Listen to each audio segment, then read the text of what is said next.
ஒரு சிங்காசனத்தை அமைச்சு ராஜா எப்படி எல்லார் மக்களையும் ஆளுகை செய்யறானோ அது போல ராஜாவுக்குரிய அடையாளமான செங்கோலை கையில கொடுத்து கிரீடம் தலையில கிரீடத்தை தொப்பி மாதிரி தலையில வச்சு அவங்கள தலைவர்களாக தேர்ந்தெடுத்தான். யாரு? கான்ஸ்டான்டின் என்ற மன்னன். வீடுகள்ல இருந்த திருச்சபை இப்ப எங்க வந்துடுச்சு? ராஜாவுடைய வீட்டுக்குள்ள. கோயில் அப்படின்னா கோன்னா அரசன், இல்லைன்னா வீடு, ராஜா வாழற வீடு, அதான் கோயில். கோயில கட்டி அவங்களுக்கு அந்த பாபிலோன 100 பேருக்கு 500 பேருக்கு 1000 தலைவர்களா தேர்ந்தெடுத்தாங்க பாரு.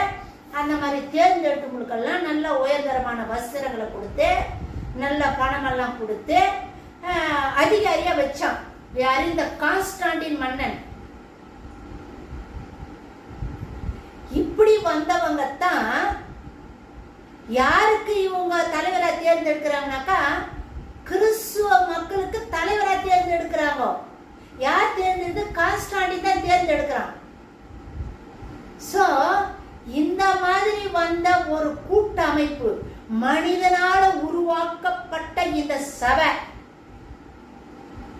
இந்த கான்ஸ்டான்டின் எங்க இருக்கிறான்னாக்கா ரோம் நகர்ல தான். ரோமாபுரி தான் இவனுடைய இருப்பிடம்.